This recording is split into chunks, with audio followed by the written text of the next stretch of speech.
All right, let's begin the webinar. Hi, everyone. Welcome to this yet again another webinar in the Peer Review Week series. I am very happy to present this webinar, which is all going to be about AI-assisted peer review using innovative technologies with human oversight. A quick note before we begin the webinar. There's a quick disclaimer for all the participants. Next slide, please.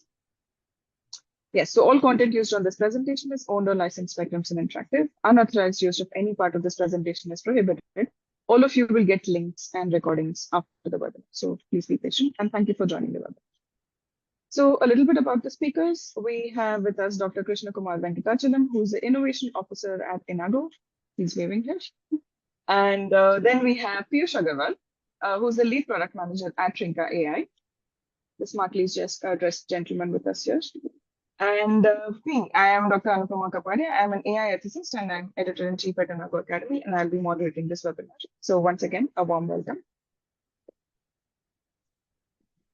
So a quick set of instructions for all the attendees. You may post your questions using the Q&A button, right at the bottom of your screen. At the end of the webinar, you'll also be able to download free resources that the Enago Academy team will send you. And you will also be able to watch the webinar again and share it with your community and network just as soon as you get the link. So, yeah. Yes, of course, for posting questions, feel free to send us your questions using the questions tab in the control panel or via the chat box. And we will try to address them either during the webinar or definitely towards the end of the session. So keep posting your questions. And to make the webinar a little interactive, a little more interactive than generally what we're used to, we will also be running two polls during the entire session. And you can follow these steps to take them quickly, just with a single click. So step one would be to, there will be an invite message that will pop on your screen. You just have to accept that by clicking on open. Step two, you will see the poll question and it will have multiple choice correct answers. You can select all the options that you want. And step three, you just have to press submit and you will be able to see the live, polling in front of you, and so will the speakers and me. Now, a little bit about the sponsor of the session, Enago Read. So Enago Read is an all-in-one AI-powered reading assistant. It is a reading space that allows you to ideate, create knowledge, and collaborate on research. It also is the winner of the 2024 ISMTA award that allows you to smartly organize your research, receive recommendations, collaborate to read, discuss, and share knowledge, and prepare preliminary review report using the upcoming structured review report feature. So stay tuned and you will know more about the product very shortly. Well, coming down to the agenda of the webinar, these are the topics that we will touch upon. We will first discuss a few challenges faced by peer reviewers when they review research manuscripts. We will also discuss the existing innovative technology in peer review and maybe a few futuristic ones. There will be a live demonstration of a structured peer review report just for the audience, actually. So we've never done a live demonstration of this review report ever. And we are, very excited to show this to the audience. And lastly, we'll also be discussing a few advantages of using the technology in peer review with human oversight. Let's not forget human oversight. So we'll touch upon that in detail, towards the end of the presentation. And eventually, definitely, we'll have a live Q&A session. So let's begin. So before we touch upon the challenges, let's quickly discuss what are the current trends. And we have data until 2021, okay, which is pretty recent. So as you can see on your screen, there has been an increase in the volume of manuscripts submitted for publication. There's no doubt about that, right? What can be inferred based on the exponential increase in the number of scientific publications since the 1990s, it is also reasonable to assume that if the number of articles have quadrupled since 97, the workload of not only researchers, but also editors and reviewers of scientific journals may also have increased in proportion. And definitely they are overloading the editorial management systems. So this graph basically tells you how exponential the increase has been. And right from 1997 to 2021, the numbers have literally quadrupled. So moving on to the next slide, let's quickly also discuss what is the value of peer review labor. Because we are talking about reviewing and we're talking about editorial management workload. A study in 2021 published that it revealed that the total time that the reviewers globally worked on peer reviews was over 100 million hours in 2020, and it was almost equivalent to over 15,000 years. The estimated monetary value of this time that the US-based reviewers spent was over 1.5 million billion USD in 2020. So, what motivates the reviewers to do this work? Because most of us, all of us know that most of the reviewers do this peer review as an unpaid voluntary service, right? So the pie chart alongside actually gives you a better understanding of what reviewers, what is their motivation, primary motivation. And the majority seems to be they consider it part of their job. It's part of their scientific contribution to the community, and therefore they do it. The next majority seems to be divided between a responsibility towards quality and integrity, the orange part of the pie chart, and followed by they want to ensure that the writing skills are improved for new researchers. They want to build relationships with journals and editors, probably improve their chances also of getting their manuscripts accepted in these journals, and so on and so forth. So several reasons that you can see definitely. And this data we have absorbed from the Publon's Global State of Peer Review Survey. So that is pretty credible, I would say. And just as a segue, let's quickly discuss the reviewer invitation. So as we know, the process by which the journals, they invite reviewers is by sending emails to reviewers, right? As you can see on your screen, from 2013 to 2025, there is a lot of increase in terms of the peer review invitations. Primarily, it has increased from 1.9 to 3.6 invitations. This is what is estimated for 2025. And this is also a surprising number because with the number of publications, we also expect the number of reviewers to increase. Now, quickly, because I am interested in what KK has to say about it. So KK, as we also call him in short. So Dr. Krishna, would you like to talk about this a little bit and tell us, apart from the increased volume, are there other challenges that could probably lead to this increase in reviewer invitation? Well, thanks for the invite on this point. So the thing what you showed the first graph, which is about the increase in the number of submissions, the manuscripts overall, and I do not expect the number of reviewers to have increased alongside. And this can be partly attributed to the fact that researchers and let's say writers or authors have a lot more tools to play with and to create content. And we have all been using various forms of assistance, language assistance, as well as generative AI for doing a lot of things. So, but there is a sort of a disparity in the Mm, tools that a reviewer, peer reviewer, can legitimately use. mm, And obviously, so because the number of reviewers have probably not increased as much, and there is a problem in terms of disparity in the reviewer, let's say, location in where they work. For example, in the third world or in Asia, there are not as many reviewers as there in Europe and in the US. So all of this contributes to, if suppose I'm a reviewer in 2020, I would have probably been able to take on, let's say, maybe 3 reviews in a month or something like that. Right now, I'm getting 6 reviews in a month, and mm. and that's the reason probably why there is more rejections. And there are so many other challenges, and some of these are we have planned to cover in these slides, in the upcoming slides. Yes, definitely. So, I mean, because we've also already moved on to the next slide, there are a few challenges depicted for the audience here. Some of these challenges we have, extracted from our surveys. Some of them have been reported live by our own reviewers. We work with a lot of reviewers and publishers ourselves. So the top 6 reasons appear to be reviewer fatigue, time constraints, language barriers, detecting ethical issues, evaluating interdisciplinary studies, and lack of reviewer training and guidelines for AI use. Now, I have to say that this is a common theme because during the peer review week, I have been fortunate enough to attend a lot of webinars as well as speak in a lot of them. But definitely for reviewer fatigue and lack of reviewer training, these have been the most common reasons that everyone has cited among the other reasons here. So, quick question to Piyush here. In terms of the product, right? That are products that are currently available in the market. Do you think any of them are beneficial right now in allaying or in reducing any of these challenges? Do you have any insights on those? Some of them are, some of them say that they save time.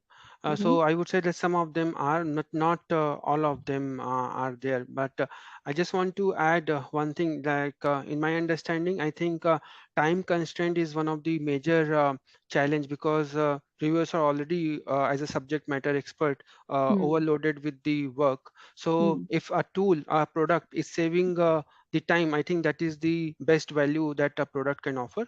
Some of Yes. them are doing that, and certainly Inago Read is also doing that, which I'll cover. Yeah. Mm-hmm. All right. Thanks, Piyush. Sure. Moving on to the next slide, let's quickly, discuss the some of the common points, common challenges. So the first one is definitely review fatigue and time constraints. Let's take a moment to go through this slide once. And what we see on our slide is, of course, disciplines, because it does vary across disciplines, the number of reviewers, the number of research papers, and therefore the fatigue. So as you can see, um, in terms of the median peer review time, the maximum time that has been taken is from a social sciences point of view and a business and economics point of view. That is probably related to less number of peer reviewers in that discipline. Also relative to the number of papers, so which is definitely a challenge.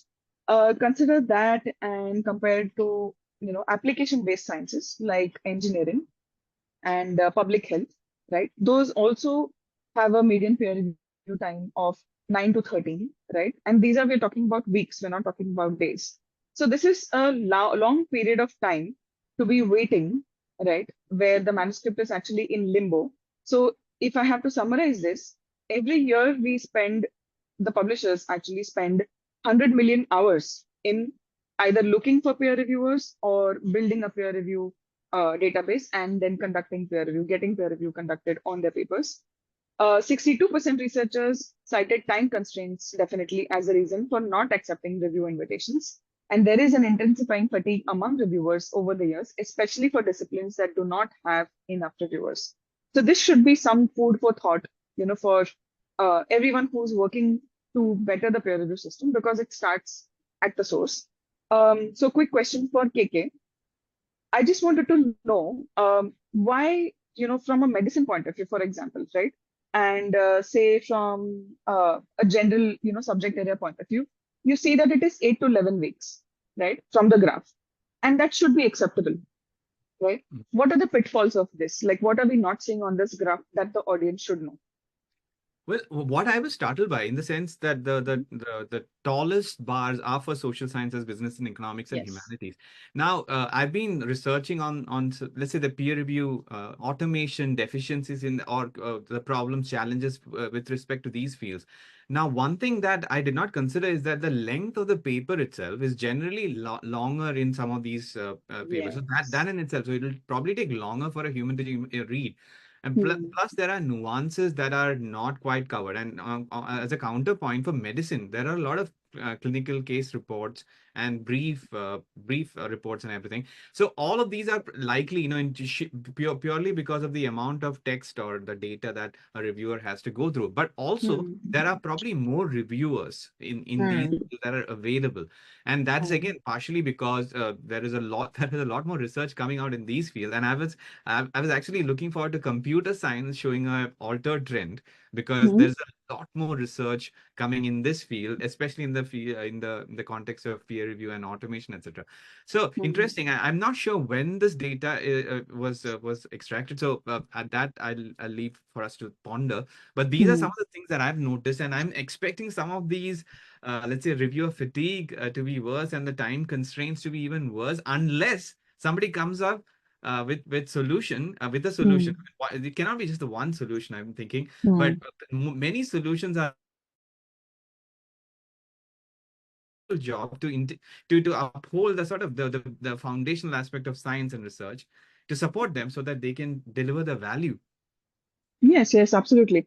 I think the survey was conducted in 2022, so it is as recent as, it possibly could be. Yeah. And it was conducted by a couple of publishers, so we've collated this data, so that should answer that part. A quick question for Piyush, because we're talking about several subject areas. Do you think tools help in peer review? Can they be subject area agnostic, or do they have to be specific to a subject area? Can they help all these disciplines or not? What could be the, loopholes here? So they can be agnostic. Okay, So that will become a general solution. hmm, But with the general solution, there comes some problem absolutely. because general solution misses the nuances and technicality of the specific solution of a particular subject area. So to Hmm, strike the balance, I would say that depends on the requirement and depends on the general guidelines and uh, editor's vision, but hmm, both have its advantages and disadvantages. On the other hand, if I'll hmm, talk about a specific thing, then a specific solution might be cost heavy, because if a journal is publishing in 5 subject area, then they have to develop 5 different hmm, solution compared to one solution which is a generic solution. So considering hmm. all these things, both the aspects have its advantages and disadvantages, depends on the editors and journals. Fair enough. I think the beauty of any such product is that it can be customized as much as you want it to be, right? Based on the requirement. And features like, if you're able to, if AI allows you to ask questions to the papers, that should ideally be subject agnostic because, it understands the content of the paper and it might give you the right answers. And Yeah, any subject absolutely. matter expert, yeah, and would be able to gauge the response and validate it, which is absolutely necessary for the peer review, process to work. That's a good segue to the next, challenge here, that is language barriers, because we keep talking about, the inclusion, the diversity, the need for diversity rather, and also training actually, because we need to give new peer reviewers, new researchers chances to review and become better at their fields. This is a quick, summary of the language barriers that different reviewers might face, and we have sourced this from different studies, so quite interesting. Primarily, it is limited to vocabulary, surface level focus that non-native speakers might have, lack of confidence to put your comments out there as a reviewer to an author who is probably an English as a first language speaker. Difficulty with nuances, not able to understand the nuances of language or tone or intent of the paper because it is written in English. Cultural differences, definitely, there are certain connotations that an American reviewer versus an Indian reviewer versus a Brazilian reviewer, right? What they would write in their questions and how they would be judged by the author or by the reader or the editor, and reading comprehension, of course. So that's like the basic expectation. I just wanted to know from Piyush quickly, from an AI perspective, because we are talking about innovations, which of these barriers do you think, can be allayed or, mitigated by AI and safely so? So I'm just going to say limited vocabulary certainly can be, AI can augment reviewers on that thing. Hmm. Um, uh, you know, Difficulty of nuances also, AI can help them to understand the paper literature better. Hmm. And of course, reading comprehension also, AI can help improve the reading comprehension. Rest subject level focus, lack of confidence and cultural differences, I think this is very subjective, and it better if a human decide that. So that is in my understanding. Objectively, limited vocabulary, difficulty with nuances, and reading comprehension, this is where That's great. AI can help a human. Yeah, I think absolutely Yeah, agree. It's like 50% of all the things that we discussed here. Yes, Kate, you would like to add if I something? may come in, I mean, we can break this down into how one can help improve the output, and how Yes. one can improve the comprehension of the input. And that comprehension involves translation and localization. We have covered that.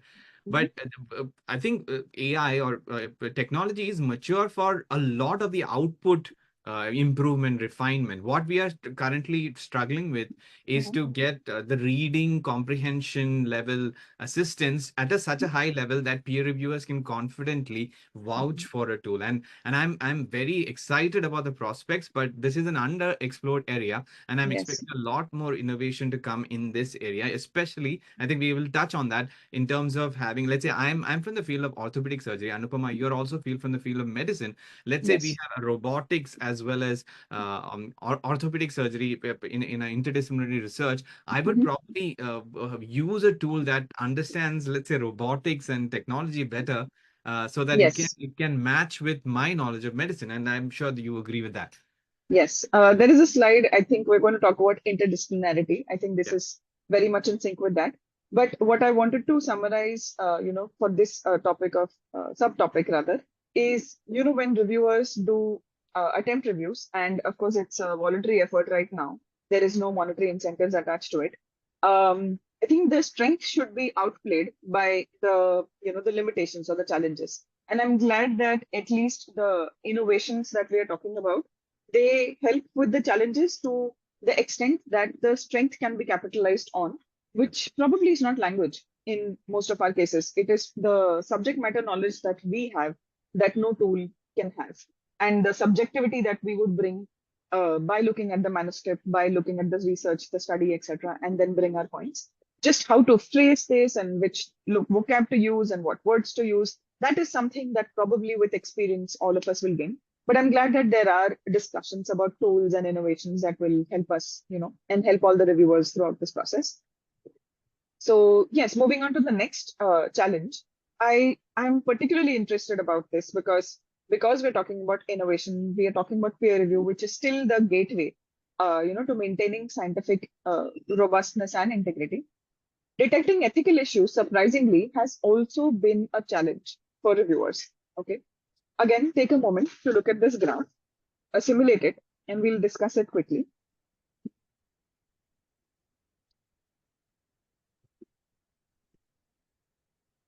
So I hope all of you have taken a moment to look at this graph. So what this tells us is that reviewers are tasked to also point out, ethical issues with the manuscript, with the reporting of the research, with the study, etc.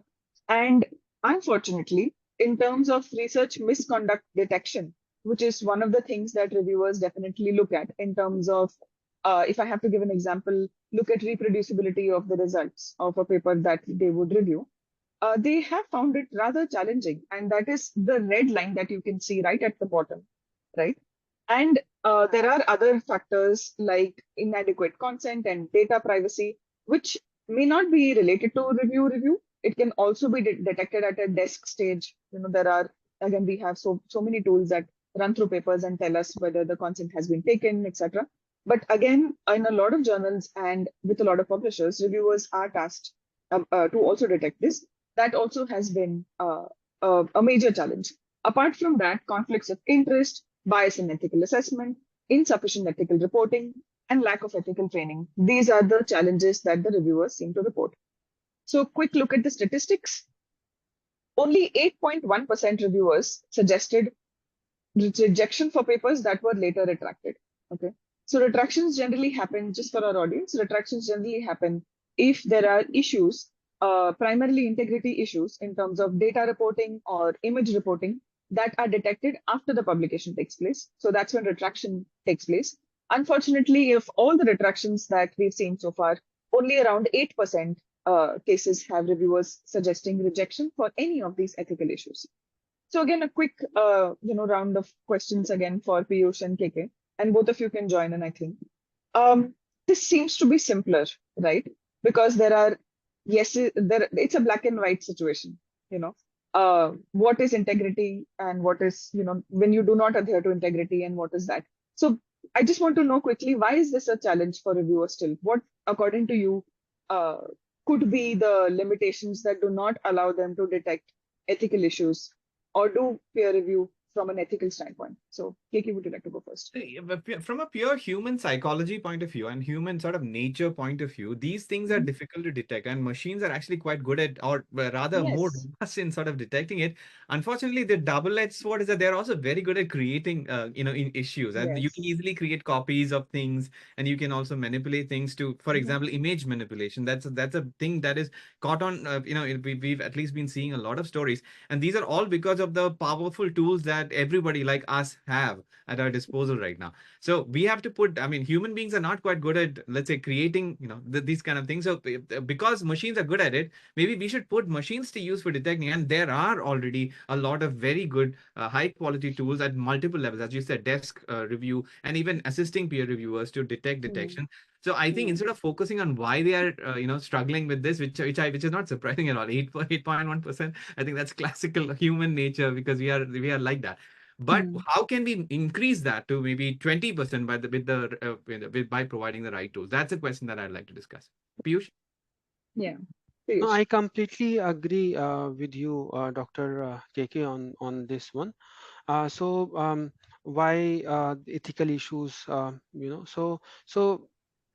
For example, these days with the generative AI, if somebody uses AI to write the entire paper, and these days AI is very closely mimicking the human writing, so it becomes very difficult for a human to understand whether it is a AI generated a paper or a human generated paper, and it Hmm. is not that easy to identify that thing. So for that, AI also has to, as KK mentioned, the detection of such unethical use in academic writing also, that the technologies also should improve. So yeah, this is my point on this one. All right. I completely agree. And there is an interesting question by one of our audience members. So I just wanted to, ask that right now. So if I'm contributing to knowledge, so this is a question. If I'm contributing to knowledge as a peer reviewer for free, why should I pay for an AI tool to help me do this voluntary work with no monetary incentives? What is the rationale for paying for a tool just to dish out free scientific output? KK, what do you have to say to this? Quite an interesting question. This is beyond the scope of our discussion, but in general, as a Yes. very valid point, peer reviewers have to be provided tools, and they shall not be asked to create, as in purchase tools on their own. And that is Mhm. why the decision in integrating the right solution, unfortunately or fortunately, lies with the publisher. The publishers Yes. have to come forth and embrace technology and to give the necessary facilities and tools for everybody, including journal editors as well as peer reviewers, so that they can all do their jobs instead of asking them to figure things out on their own. Because people, when humans are cornered, they will find a solution that might not be ethically sort of sound, but they Hmm. still have to somehow make with it. And that's something that this point raises. Very valid point. This is what the answer is: ask the publishers to embrace technology faster. Yes. I just wanted to quickly add to this. So, there are two aspects to this. One is definitely if you are contributing to knowledge on behalf of a publisher and you get a, invite from a publisher, you have to follow the publisher guidelines, right? If they are connected or if they are linked to a product that uses AI tool, then you should make the most of it for sure because it's an allowed thing. On the other hand, there are a lot of companies like ours, like we provide, pre-submission peer review, which are kind of mock peer reviews, and that researchers opt for, especially early career researchers, they opt for to avoid rejections at a later stage, right? And this is because it is not publisher driven; it's a non-publisher driven initiative, and it has been there for several years. And doing like basically becoming a peer reviewer in databases for companies that provide peer reviews to authors, not to publishers, is something that you can always opt for. And in that case, because you are getting paid to review, it would be a good decision to probably invest in a tool that would help you to review. It is similar to editing commercially, right? Providing editing services commercially and having access to commercial editing tools. So it's simple as that, but there are two sides to it for sure. If you're doing it on behalf of publisher, then follow the publisher guidelines. And I don't think you should be expected to pay for a tool, that the publisher might is expected to provide. But on the other hand, yes, organizations such as ours, we also help authors by providing mock peer reviews. And yeah, feel free to get in touch with me after the webinar and I can guide you accordingly. So I hope that answers that question. Before we move on, I would like to answer one more question. Um, so this is okay, sorry. So there's a response to KK from the same person who asked the earlier question. So he says, great answer, Dr. KK. I'm also of the opinion that publishers should pay for these tools. After all, they make money out of the publishing business, some of them to the tune of billions of dollars yearly. So KK, that's the response that he got. So yeah. Right. Yes. So quickly, one more question that is related to using AI. What is the danger of AI using wrong sources to validate information and prove that it is correct, given that it relies on data that may sometimes be biased? This is in the peer review context. So, uh, if you got the question, I would like Can you one of you repeat the to. question? The sourcing, I understood the sourcing. Can you repeat it once more? Yes. So the question is, what is the danger of AI using wrong sources to validate information and prove that it is correct, given that the AI itself relies on data that may sometimes be biased in the peer review context? Right. The I think the question is based on the assumption that we are using generative AI, like let's say ChatGPT, for procuring information, right? So that if I'm assuming that this is the assumption, Mhm. and yeah, that's absolutely right. But that's the reason why we need dedicated tools for sourcing information, and there are public tools out there, and there are private tools being created by companies like ours. Enago Read is a dedicated reading assistant, and it Mhm. indexes the entirety of open alex data, so all the information is accurate from that point of view. It suggests the related papers to whatever you're reading, so your sourcing is legitimate. It's not Mhm. making things up. So generative Mhm. AI is different from that. So from that point of view, Yes. if you use the right tool to source it, then you don't have a problem. So choose the right tool is what I would Mhm. say as an answer. Yes. So testing, testing, testing. I think whatever you tools that you are exposed to in the industry, like KK said, there are different tools that also rely on different, LLMs, and the structure of the tool, the AI structure behind the tool is also different. So generative AI is completely different from some of the AI technologies that peer review systems use. So most of them, if you know the source, and you should, right, every backend you should know, and I think it can be definitely verified using this. So yeah. Okay, so we are on to the next challenge. The next challenge is what we could evaluating interdisciplinary studies. Um, Now this is, something that I have been thinking also, like in my experience in my career of being a scholarly publishing professional over the last 18 years. The first 5, 6 years, they were pretty pure sciences that used to come to us in terms of the research that we used to process, we used to help authors with. But suddenly there was a boom of interdisciplinary science, biology mixed with physical sciences, arts mixed with biology, integrated music studies, a lot of physics applications that in medical physics, etc. So why is this a challenge, I would think, right? So I would just open this floor again to say first, Piyush, in terms of interdisciplinary studies, we know that there is limited expertise across disciplines, and we did mention that the tools can be essay agnostic. Um, but do you think in interdisciplinary studies, the accuracy of such tools to provide results, right? When a reviewer or a researcher that wants to self-review, what is the accuracy going to be like? Is it going to be higher, lower, or difficult to say? It is difficult to say, Dr. Anupma, unless we try out the tool. Mm-hmm. But to if we architect the technology in the right way, using the right layers while training and while retrieving the while doing the generation, I think accuracy can be improved in within the interdisciplinary studies and disciplines as well. I would also invite Dr. KK to add something on this one. Yes. So thanks for that. So the aspect that Piyush, what Piyush said, it has also to be sort of taken into consideration with the fact that what is available for the tools to learn from, right? And a lot of Hmm. information still is behind paywalls that in the traditional journal, licensing structure. So that is Hmm. another challenge, and publishers again have a role to play in improving this to sort Hmm. of make sure that the interdisciplinarity does not is not because of the fact that the tools themselves do not have the data to refer to. So that's one thing, and the other thing obviously is pointed out in point number 5 as well as point number 2, I Hmm. think, is that Hmm. different subject areas have different sort of standards and guidelines to follow. Hmm. And so Hmm. a generic tool without having all the information that it needs, for example, if it Hmm. is if let's say we are talking about humanities and peer review assistance in humanities, which is considered to be daunting as of now in 2024 Mm, September. So if an AI tool is given a lot of information regarding how peer reviews are conducted by humans from mm, social sciences, maybe it'll be able to learn faster and better and give a more accurate response.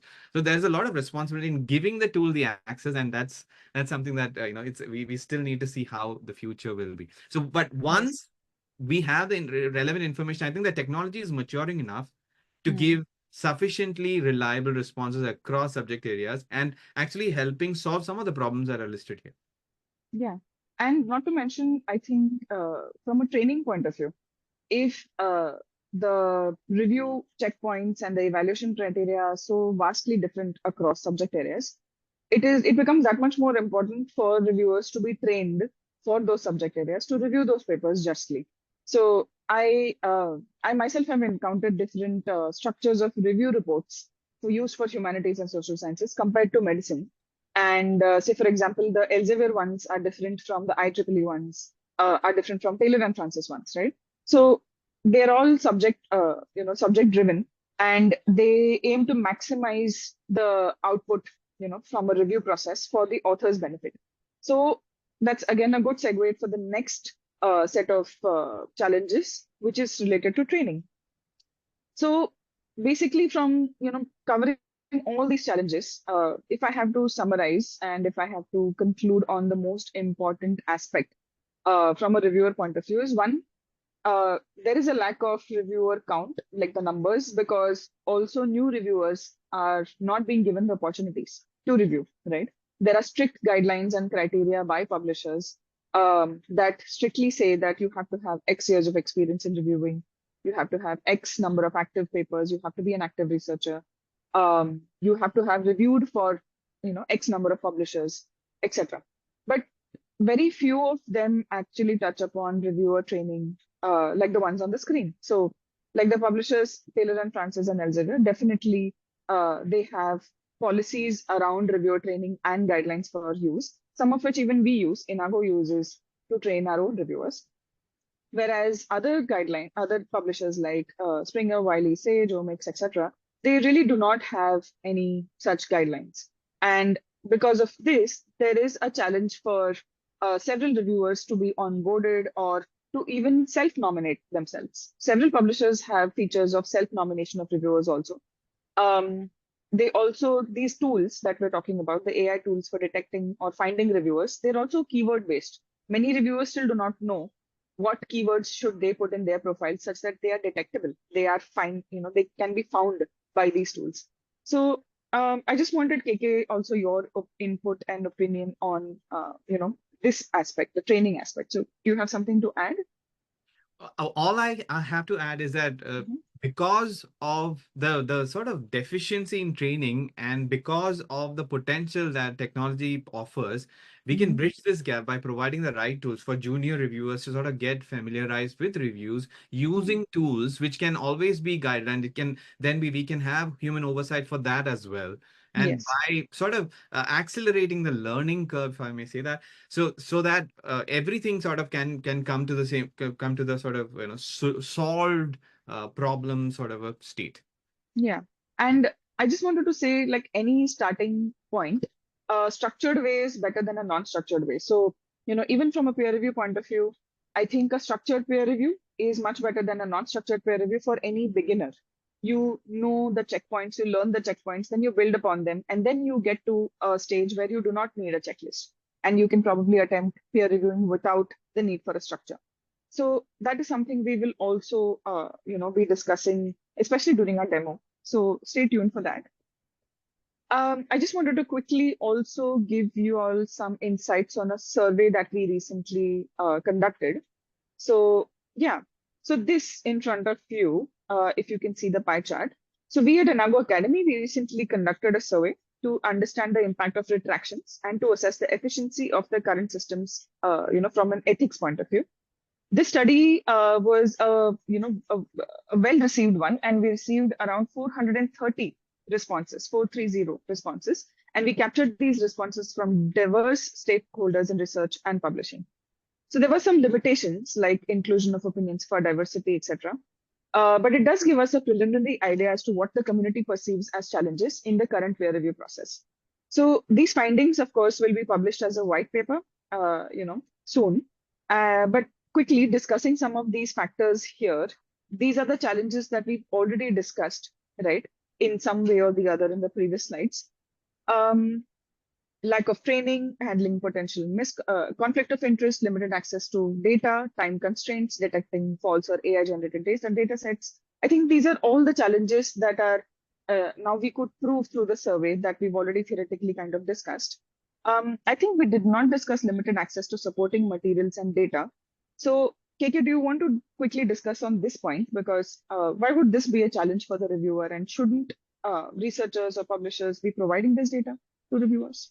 Well, if there was a single publisher, then we would be, and everybody publishes under that publisher, then this would not be a problem. But that's not the case. There are so many different publishers, different Yeah. ways in which content is licensed. So that is the reason why this is. I mean, look, somebody raised the point earlier in the question that this is voluntary sort of job that Yes. reviewers are doing. So why should they pay for? I mean, that's a valid question. But even Yes. for us right now, if suppose I want to research more on any of the particular topics here, I have to pay for some of the articles, some of the research that is being cited. So that is a challenge that's not been fixed. Open access is a solution, but it's not yet completely, implemented. And the other point that I wanted to bring is that the detecting false or AI generated data sets, again, it's not something that human beings can successfully do. In fact, human beings will be even worse failures than the previous example where 8.1% of retracted papers were detected as retraction. So from that point of view, Absolutely. AI has to come in, and the AI in the sense automation technology has to come in for helping Hmm. humans detect it. Human beings can detect patterns, but AI has to assist and bring forth those patterns that human beings can double check and then Hmm. okay, mark that okay, this could be false. Absolutely. Yeah. Yeah. And I had a question sometime back, and this, I hope, answers that question. The question actually was, this raises questions on whether reviewers should be accountable for detecting ethical issues with manuscripts they're reviewing, or whether that should be the responsibility of the publishers. So I would say it is the primary responsibility of the publishers. They should provide the infrastructure, the tools that are necessary to detect ethical issues. Of course, if your reviewer can flag, they should. It is their moral responsibility to do so. But it is humanly, I think, extremely difficult to expect 100% accuracy on this aspect. So, KK just, I explained that too. I think we are Um, moving toward a shared responsibility space, and yes. with technology coming in, maybe technology would be our innovation. AI would be a third sort of a stakeholder in this, and we can Hmm. relegate or transfer some of the responsibilities entirely to that, and the publishers and the reviewers can have different responsibilities to ensure that the AI or the innovation in whatever the software that is helping is doing its Hmm. job properly. Yes, I completely agree. And this takes us to actually a poll. And I am extremely interested to see what the audience has to say. So the question for all of you, I hope you'll have the instructions. So I hope you can see the screen in front of you, and the question is: do you believe that AI can effectively address and reduce challenges in the peer review process? Um, the first option is yes, AI can significantly enhance efficiency and quality. The second option is somewhat. AI does offer some benefits, but there is room for improvement. Third option is no noticeable difference compared to traditional methods. And the fourth option is no. AI introduces more challenges than advantages. So we can start the poll. And yeah, I think we'll be able to see the results on the screen live. We're just waiting for the poll to start.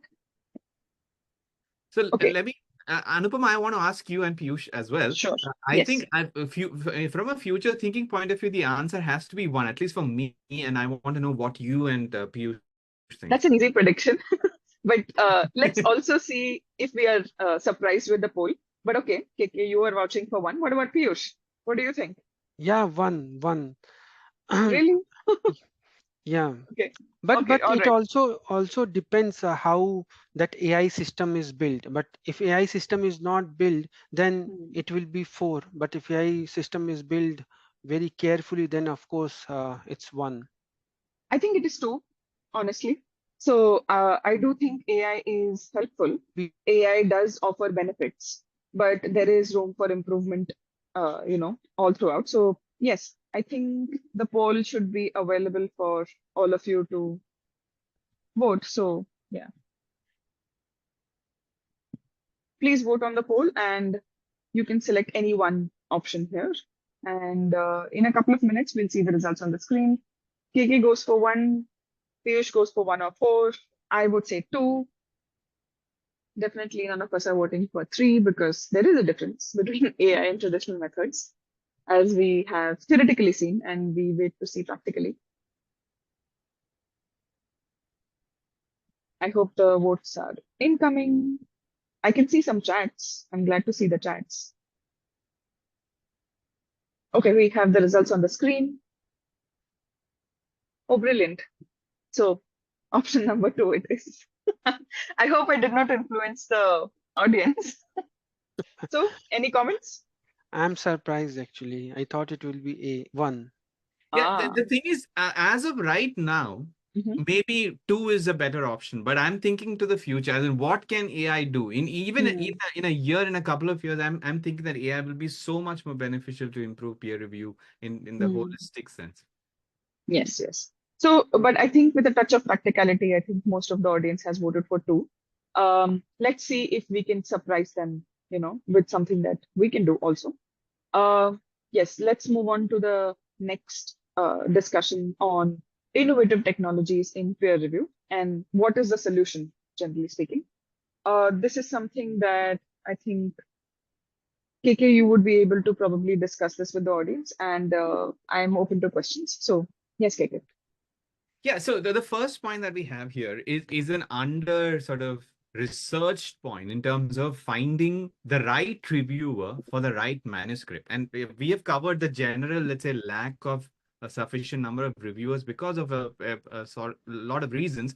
But in this case, we are looking at AI because AI, especially natural language processing and semantic matching, etc., and the conceptual matching. If suppose I'm from the field of orthopedic surgery, I can probably be a better reviewer than somebody else who has similar qualifications because of my proven track record in a particular research area. So Mhm. this aspect is very under researched in the context of AI, and I think AI tools can help find the right reviewers faster and thus sort of solve partially how to find the right reviewer for a manuscript. Mm. What comes next? This is manuscript screening. This is, I think I'll also quickly ask Piyush. This is already well sort of it's maturing already, or rather matured already. AI is very good at screening manuscripts and finding out what are the basic problems. So it solves a lot of desk editorial checks, and we have our own sort of set of tools that we have let publishers use, and many publishers are already using it. So Piyush, your thoughts? This is a sort of a mature state, isn't it? That is right, KK. So we have two main products here. One is for the language correction, language quality check. Another is for the technical check. So we have both the checks available, and some of the publishers are using our technology and products to screen the manuscript so that their editors spend time only on the good quality ones. Right. And the next one, I think if the animation moves on, it is to detect ethical issues. As we've already sort of discussed in at length, this is again a part of sort of manuscript screening, and humans are not quite skilled at this. And if tools can help detect these issues and verify it is a right point, and we already reached that. There are several such tools, including some of our own tools. So I'd ask to move to the next point. So now this is where the next point, finding the related research and checking references. The checking references is relatively sort of mechanical, I would say, but finding related research is a more conceptual thing. This is actually a core part of Mm. peer review. If somebody sends me a document to be peer reviewed, a manuscript to be peer reviewed, it is my sort of responsibility to have pre-existing knowledge of what is relevant in the context of the manuscript in the field of its research.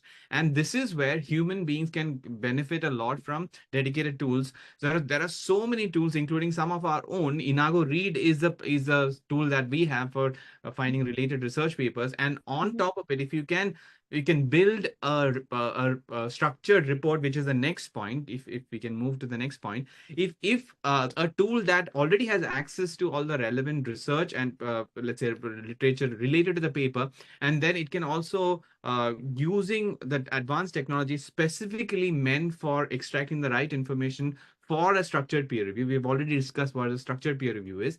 Then Mhm. that would be of great assistance for a reviewer, Yeah, because you will save time and you can utilize your expertise in improving that report. And obviously you can use language assistance to improve whatever you're writing. And we have already discussed that there are a absolutely. lot of non-English speaking or English as second language Mhm. reviewers being asked to do reviews. So Mhm. all of this can be benefited by the use of technology, and out of which the last 3 points are the ones where there is a substantial improvement in expected in the near future. And when Piyush demonstrates our own sort of innovation for this, some of these will be clearer to the audience. I just Yes. want to add one thing. So for Mhm. almost all of this, Inago's AI ecosystem is fully ready, and Mhm. it is already helping many publishers to screen the manuscript, detect the ethical issues, and also helping authors to write better, and also helping researchers to find the related papers and so on. So we have our tech system is pretty much ready, and uh, these products are available in our ecosystem. Thanks, Piyush. Thanks, KK. A couple of questions I think are related to maybe what we've already discussed and particularly to this slide.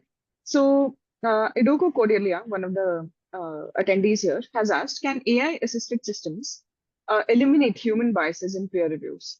What do you think, KK? Eliminate is a strong word. I think if eliminate would be 0% of eventual issues remaining. It can help in substantially decreasing. Let's say if there are 10% of issues remaining, that can be substantially decreased to maybe 2%, 1% with the help of AI. That Mhm. is what everybody should aim for. But Yes, if I can add, it also of depends course. how we define human biases. So, for example, if it is a bias is coming in form of language, what I am Mhm. writing. So for Mhm. that, we already have technology. Our Mhm. inclusive language check, detects the bias. Let's say if I am writing something and that has gender bias, for example, I'm calling a user as he all the time, then that kind Mhm. of bias can be detected. So it really, and to answer that question clearly, we need to understand what is the meaning of the human biases there. Yes, and I think I'm generally aware of also some bias-related guidelines that some of the publishers have put out too. If these guidelines are also attached to the backend of any tool, the tool will obviously perform better. So if you have a structure, if you have a set of guidelines that the tool can observe, I think any tool can be made better with with such iterations. So I hope that answers your question. I have another related question related to finding reviewers, the first step here that we just discussed, KK. Mhm. So we have Grush Michael who asks, why do publishers and editors not have better AI tools to select matching reviewers? Or in other words, why do most of us constantly get review requests that have nothing to do with our expertise? I'm surprised this happens, but yes, That KK. should the second part should not be happening Yes, ever, but at the same time, the first I part, would assume so. Yeah. technology is improving, and I am aware of at least two or three such dedicated tools that with the power of artificial intelligence suggest the best reviewers. And this somewhat also sort of solves the lack of, let's say, parity in terms of reviews going, or review invitations going across the world, because there is a problem with lack of reviewers being selected from the global south. That's one thing. And maybe from, let's say, Asia, for example. So Mhm. these things are probably going to look beyond human biases, because we all have existing biases. And AIs, if they are employed properly, I'm sorry, implemented properly, they can actually look beyond the existing human bias or systemic biases that we have in terms of reviews, and solve some of these. Fair enough. Um, There's also a question about not using Gen AI. So an anonymous attendee has requested, you said you were not using Gen AI. Could you please expand on that? So what kind of AI are we using? Piyush, this question might be for you. So when Dr. KK mentioned we are not using Gen AI, he meant that we are not just have integrated LLM API. It's much deeper integration. It is much layered to augment the generation. We also have a system such as RAG and other system in place, which gives the real-time data to the model and helps improve the content that is generated. So I think that is the meaning there. Dr. Keke, do you want to? Yes, I think I mentioned the fact that if suppose somebody uses generative AI, let's say Mhm. ChatGPT, to extract information and source content, then they are likely to have hallucinations. And that is not the right way to extract information. There are generative AI things. Perplexity is a good example that source its contents. But if you're just looking at non-generative AI, if you just look at a data set and extract the related papers using other technologies, for example, semantic matching, etc. That's a way in which you can extract related papers. And what Mhm. I was going for is that the Enago reads related paper output is not not based on generative AI. If suppose that makes a little clearer. Definitely. And while we have a lot more questions to go, we don't want to compromise on the time for the demo. So we can move on to the next poll, which I hope the audience is also equally interested in. Yes. So the question is, which aspect of the peer review process, now that you've heard about all the aspects possible, would you feel most comfortable using AI to assist with? Is it review selection, manuscript screening, detection of ethical issues, finding related research and cross-verification of references, preparation of preliminary review report, or language assistance in the final report preparation? So we can begin the poll, and we have 1 minute for everyone to poll and vote in. Any predictions, Piyush? So for me, I would choose number 5, preparation of preliminary review report, so that I can focus on my subject matter expertise, and Mhm. rest of the things can be taken care of by AI when I get the report for the review. Yeah, let's quickly note that the questions are not addressed to only the reviewer role, obviously. It's in the ecosystem, what would one feel subjectively comfortable using AI to assist with? So you mentioned point five, option five. KK, what about you? See, I'm looking at all of these are answers in my opinion. Everything is is okay to be used by AI. So what is going to bring the most amount of benefit for me in terms of Mhm. time saving? I would argue that it's somewhere in between option number 4 and 5, because it's very difficult to keep on reading and finding more and more literature to sort Got of it. go through. From that point of view, anything that helps me in reading and eventually doing a deep dive on the manuscript, I mean, keeping my human expertise where it is absolutely needed, would be Mhm. the most effective use of AI. Fair enough. Let's see the results. Oh, well, spot on. So, That's interestingly, more votes than the previous poll. Definitely, we had 97 responses in the previous poll, and we have almost 102 responses here. But yes, spot on. So, I think finding related research, I think most comfortable with using AI with, followed by preparation of report, followed by manuscript screening. Does that surprise you? no, in fact, it is obvious these are already strengths of AI. That's why. So Got it. I think we'll have to we'll have to probably refine the question to looking at what we are not comfortable with, and that's where I Yes. would go to. Yeah. Awesome, awesome. So let's go to the next set of points, which is again a good segue from what we are currently discussing. Let's discuss what using technology is, what AI is best at and what it is not best at. So again, take a look at this screen. Take screenshots if you want. It is completely self-explanatory here. So what is AI good at or best at is it can identify appropriate reviewers, ideally subject matched. It should reduce review time and labor. It should find related research for researchers as well as reviewers. It should help you to check accuracy of the findings and statistical analysis. It should also help you to detect ethical issues and low quality studies. Maybe not 100% accuracy, but almost there. and it should help you prepare preliminary review reports without a problem. What it is not best at, and these are the areas of improvements that KK Piyush have been discussing. So it is not best at conducting completely unbiased manuscript evaluation. There is still, some work that is needed for this. It can also be held accountable for some incorrect suggestions, which is where the human oversight comes into the picture.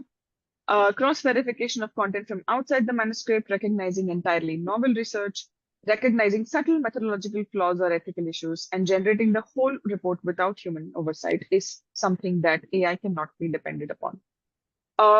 I think we can now quickly go to the product that we have in question. So you can stop the screen share and over to Piyush, I think, and then we'll have some questions too. So Piyush, over to you. Thank you, Dr. Anupma. So I'll share my screen for a quick product demonstration. So just give me 1 second.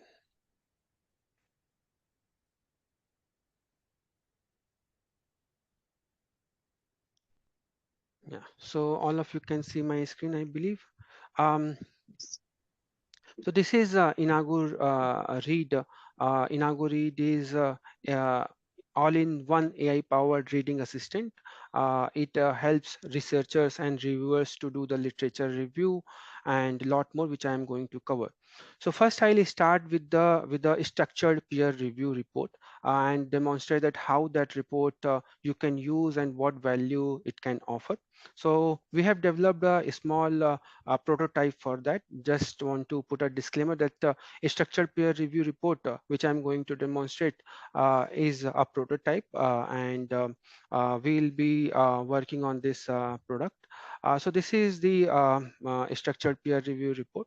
So this is the paper, the impact of social media uses on body of image dissatisfaction among young cats.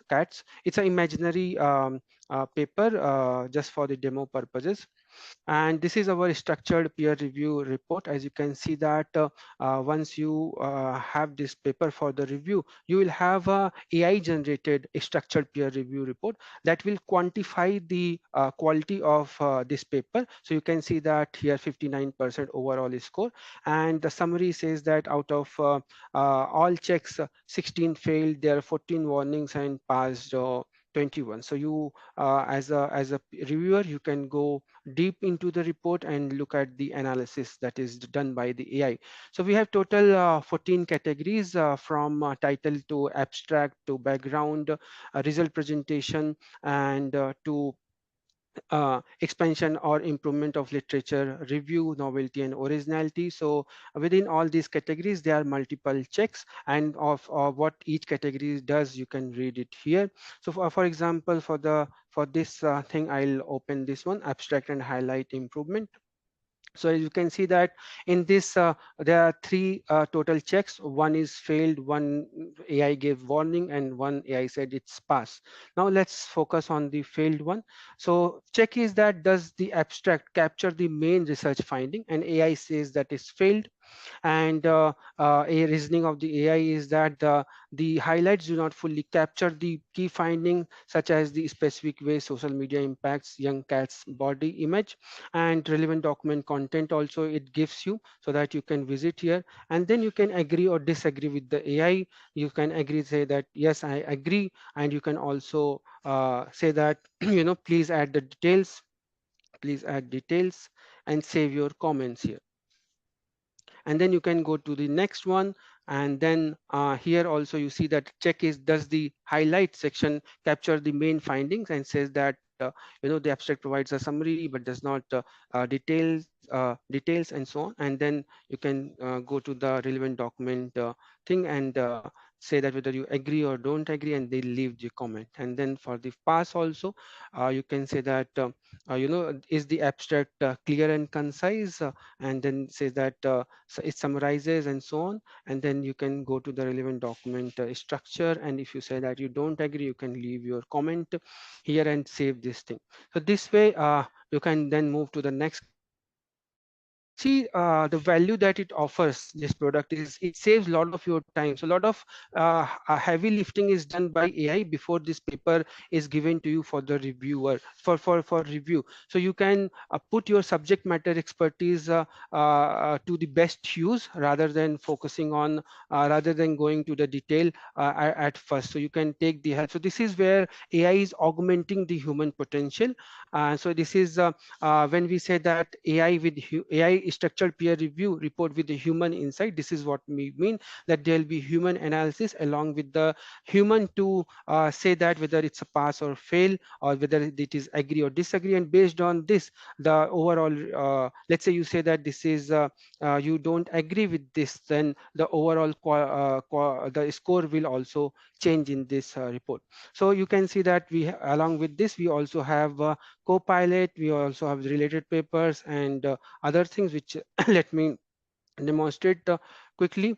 So this is the real product that I was showing the prototype, and now this is the product. So same paper I have opened here. So here you can see the Copilot. And before I go to the Copilot, Enago Read also provides the section-wise summary, so you can understand the paper in detail, and also it also gives the key insight so that you can comprehend this thing. So if you see the key section-wise summary and key insight, saves a lot of your time to understand the paper. And then also we give a critique template where you can write the critique. There is an editor also available on the platform.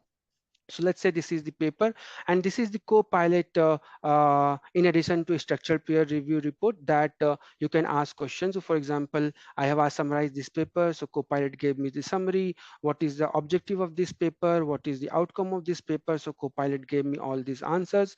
And best part is that you can review this paper, ask question in your preferred language. So this is the Copilot for the real-time Q&A with the paper. And then we also have related paper, as in the poll most of you mentioned that you are more comfortable in using AI when it comes to finding the related papers and validating the references. So here is the related paper. So we have more than 200 million papers, and from there we get the most related papers for the paper that is under the review. So as you can see, this is a 2023 paper on social media and body dissatisfaction in young adults, and this is another social media on impact on the self-esteem and so on. So these are the related papers. So you can attach these things for your future reference as a attachment in this thing. So this is another feature. So if along with the structured peer review report, we also have section-wise summary, key insight, Copilot, and explore related papers thing. And also if you want to do the annotation, that also is there. If you want to take a notes as a reviewer, that is also there. And if you want to do very contextual exploration, let's say for example you want to find the related papers for the concept which is mentioned in this part, that also can be done. Or if you want to get the simplified answer for something which is selected here, that also can be done here. So it will AI will give the simple explanation so that your comprehension improves. So with this I would say that Enago Read is a platform where as a reviewer you can not only comprehend the paper faster but also complete the entire peer review process, do the Q&A, and also get the related papers and validate the references. So it's a all-in-one AI workspace for the peer review. That is all from my side. Uh, Over to you, Dr. Anupma. Thank you, Piyush. Thank you for the demo. And of course, it must have been very clear from the demo that it is not only for reviewers, but also researchers themselves. Similar to how we have a self-proofreading step or a self-editing step, before we submit our manuscripts for publication. These tools also allow you to self-review, without much assistance. And of course, you would be the subject matter expert, so you would provide human oversight, and you can rule out things or errors that maybe AI introduces, or things like that. But thanks, Piyush, for the demo. Um, Moving on so quickly, because I did touch upon the human oversight aspect right now. Let's put up all the aspects of human oversight on the slide here for a quick review. So these are some of the points that human oversight is invaluable for. So analysis of deep review checkpoints. This is something that no AI tool right now in the industry provides. Similar to deep analysis of ethical issues in a paper on or in a research study. Evaluation of privacy statement and content licensing requirements also requires human oversight because this basically forms the basis of the infrastructure, in which the products or the tools can operate within. Similarly, assessment of novelty and contribution to research alternatives, comparison between methodology and results, as well as assessment of tone and potential bias in the report. To a certain extent, AI technologies can definitely assist with these, but human oversight is extremely invaluable to validate what AI generates as an outcome. So quickly, we come up to some useful tips for our audience in terms of using technology in peer review. So here I would just quickly ask KK to, just let us know how innovative technologies in peer review can solve complex challenges. And some of these challenges that we have already discussed throughout this webinar, how do these tips, the ones that are on the screen, all 6 of them, how can they align, with the basically with the peer review environment that we have right now? So KK, Yeah, I'll let everything be displayed.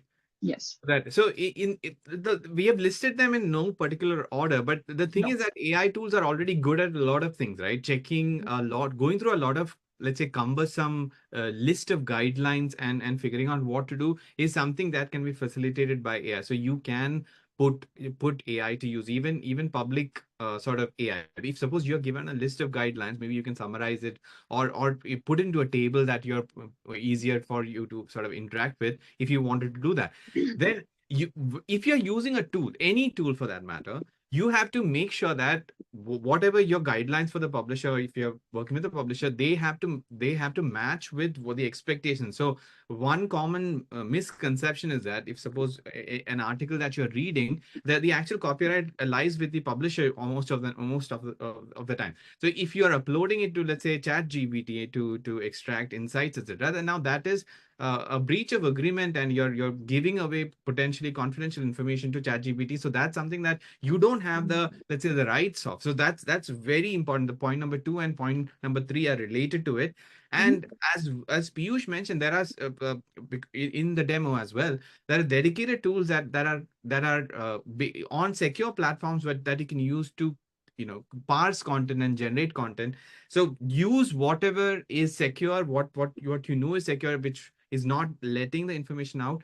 So dedicated tools are a very good answer to your solution, but always check the publisher's guidelines. And in general, as AI is not mature enough, so we are getting there. Maybe it'll take a couple of years, maybe another 5 years for AI to completely mature. Until then, you are as a reviewer, you own the quality of your report. You can use AI assistance, but finally you are writing what you're supposed to send as a review. So from that point of view, you should use it, and you continue using all sorts of tools which are already mature, like grammar checkers and writing assistants. Those you can use. But whenever the technology has not yet matured, use your own self-restraint and do not use it. Yes. And here again, I would like to reiterate that if you are acting as a reviewer on behalf of a publisher, publisher guidelines are extremely important. Do not overstep. If there is no mention or there are no guidelines for using any technology in terms of peer review, it's better not to use any rather than use any and then fall into trouble later. Of course, if you are working with a commercial uh, establishment where you are monetarily incentivized and things like that, that is where you can probably take an individual call, and like we discussed earlier. So that is something that is completely doable. In either way, I think it is best to experiment with all the tools that are out there, the innovative technologies that are out there. And that kind of brings us to the end of this webinar. A nice note to say thank you to all of you. Thank you to our speakers, Piyush and KK, for answering the questions patiently, for doing the demo, and to also for also providing the insights that I think a lot of us found interesting. We also enjoyed the questions, everyone. Thank you so much. Thank you so much for the hearts. I see a lot of hearts and smiles in the comments. Make us very happy. And yes, if you have more questions, I'm sure all of you do. And I'm sorry we were not able to answer all of them, but the team will get back to you. And yes, you will get a recording at the in an email in a few days. So thank you so much, everyone. And this is a goodbye to all of you, and I'll see you again. Thank you. Bye bye. Thank you, Bye, everyone. everyone. Bye.